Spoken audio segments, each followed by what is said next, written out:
Welcome back to Mark's Named Joe. We are Joe.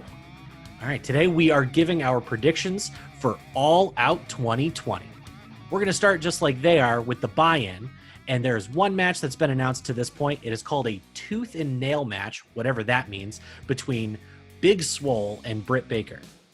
It's Britt Baker's return to the ring after injury. It's Big Swole getting her revenge finally. She won a 3-on-1 handicap match on Dynamite last week. She's looking good. I think she gets the win here. What do you think, Joe? You know, I don't know much about Big Swole, but I am going to go with Britt Baker on this one. All right. Well, let's head into the main card. We got the Casino Battle Royal next. If it's anything like the last ones, they'll announce 17 to 20 of the participants, and they'll leave one surprise at the end for the, what do they call it, the Joker. Big names announced: Lance Archer, Darby Allin, Brian Cage, Ricky Starks. If you're in a faction in AEW, you've been announced for this match. I do think, though, that we're going to see a surprise debut with that last 21. I do think that Rusev makes his AEW debut, his triumphant return to wrestling, and I think under the name Miro, he gets the win. How about you? I've read no rumors for this. It's really hard to say. I think Rusev coming in, that's pretty ballsy pick there, Joe. Gotta excite the fans somehow. Well, I'm going to keep it simple, and I'm going to go with my boy, Lance Archer. It's a good pick. That's my boy right there. All right. Moving on along, we got the Young Bucks versus Jurassic Express. This is going to be... we know what you think of this match. So next we got the Young Bucks versus Jurassic Express. After the last couple of weeks, it's clear the Young Bucks aren't necessarily baby faces anymore, and I think they're going to heal it up, but they're definitely going to have a decisive, grueling win over Jurassic Express. How about you? I am not a big Bucks fan. I don't like the Bucks, but I'm going to go with the Bucks for this because I can't see them taking a loss here. All right, that's fair. Up next, an AEW signature thing, an 8-man tag match. We have the Dark Order versus the Natural Nightmares, Matt Cardona, and Scorpio Sky. I think there's no way that the Dark Order loses this match. They are hot. They're going to ride their lawnmowers to victory. And I do think that even after this match, Cody is going to run in. I think we see the return of Cody Rhodes. Crowd's going to pop. And I think the Dark Order still puts him down. What do you think? The crowd, the 10%ers. I really want to go with Dark Order, but, all right, I'm going to go with Dark Order. Keeping it safe. All right, good pick. So that brings us to Jericho, Cassidy. Is it 3? It's the rubber match. Yeah. I think Jericho is next in line to get pushed for the title again because, to me, there's not a lot of people that can take this spot. So right now, I'm going to go with Jericho over Cassidy. Jericho takes the best of the 3. All right. Seeing as though it's not a pin, it's not a submission, I think Jericho takes a dive into a big old vat of mimosa. I think that's a way to protect him in loss. It's a comedy spot, and it puts over Orange Cassidy. I don't necessarily think either of them need to go for the title after this, but I think it's a way to really establish a unique star in AEW in Orange Cassidy. So I got to pick my boy, Orange Cassidy. Up next, we got the Broken Rules match, and it's been said that if Matt Hardy loses to Sammy Guevara here, Matt Hardy leaves AEW. Now, I hate these loser leaves town kind of situations, but here's what I think happens. I think Sammy Guevara wins, and we see that version of Matt Hardy leave AEW. We see whatever version of him shows up for this match. Sorry, my camera keeps cutting in and out. We see whatever version of Matt Hardy shows up. We see him lose, and we see Sammy Guevara go over, and just that new iteration of Matt Hardy is gone from AEW. What do you think? There's a lot of what ifs with this match because it's like you say, who are we going to get? What Matt Hardy?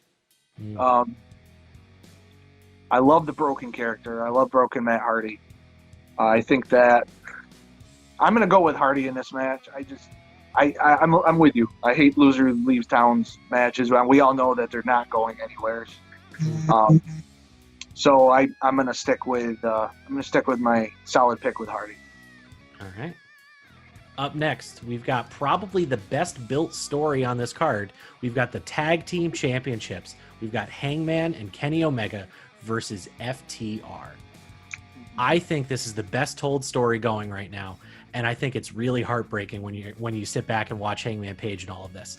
The FTR clearly manipulated the guy. If you look at the end of the scene that they had last week on Dynamite, Hangman's in the bar being accosted by the Young Bucks, and there's 2 beers sitting on the bar.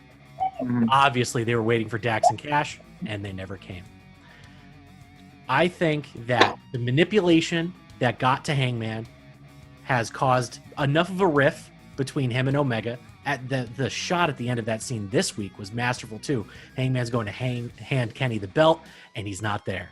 I think all of this friction leads to FTR walking out. I think that's the safest bet on this card, is FTR walks out holding the championships, and I see Kenny Omega destroying Hangman in the middle of the ring after the match. So you're picking...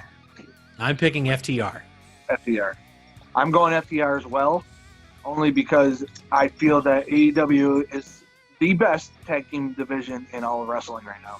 And with that, I can't take Hangman and I can't take Omega as tag team champions serious, especially in a division that is so tight and so packed. FTR will put that division back where it should be.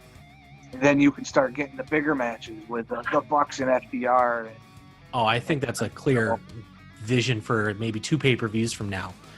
I think that they would also like to wait for a bigger audience too for that one. Yes. But I'm going to stick with FTR, new champions. All right. Now we've got the women's championship match. I think that's another safe bet, but I feel like it might also not be a safe bet, because with NWA not running shows right now, who's to say that they don't loan out Thunder Rosa for a while? So we have Hikaru Shida versus Thunder Rosa in what many think could be an exhibition match. I think it's going to be a showcase for both women. I think it's going to be the best women's match in AEW. I don't think that's unfortunately a hard thing to do. I don't think that's a really tough order. It's unfortunate, but I think in a really exciting match, Thunder Rosa comes away as a dual champion. Well, I don't know much about the AEW Women's Champion because let's face it, we don't see them much on TV. You don't. For me, I've only started watching recently to a steady pace. I still don't know much about her, but I'm gonna go out here and go with Rosa just because she follows me on Twitter. That's the reason. All right. If she sees this, hi, Thunder Rosa. We would love to have you on our show. Oh, that would be awesome. And then we have the main event.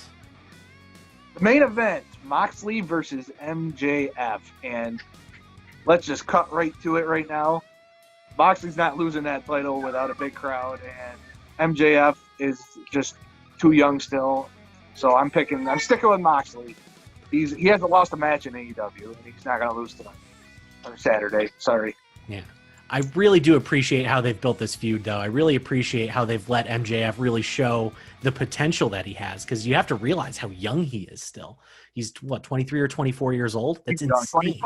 24 maybe now? I made a bold call the other day, replying to somebody on Twitter. I said that MJF's floor is Chris Jericho. Right. Oh, so we have a guest star on our show today. Yes. Macy. Hi, Macy. But I think we see a Moxley retention. I think we see MJF try to throw every little tactic that he has at him. I see Moxley reversing the Dynamite ring punch, maybe even hitting MJF with it to give him some comeuppance. And then I see Mox walking out with the title. Because I do think that, just like you said, we're going to see Moxley hold it until there's a bigger crowd and until there's a bigger heel Kenny Omega to take that belt off of him. That's the only way. Right now, I don't see many people beating him, especially since he's undefeated. What do you think is going to be your match of the night, though? I'm I really think that the match of the night is going to be Moxley versus MJF. I think that there's a lot of story to be told there, and I think it'll be fun. I'm going to pick Hangman and Omega versus FTR. I think that match is going to be storytelling 101. There's going to be lots of hard-hitting wrestling. There's going to be lots of dramatic stuff before, during, and after that match. Those were our predictions for AEW's All Out 2020 pay-per-view. It's coming up this Saturday. We're filming this on Thursday. I doubt anything changes to the card. There's 9 matches already announced. I can't imagine them adding more. But if they do, we'll throw them in the comments. And once again, we are Joe. Thank you for watching. Like, share, and subscribe.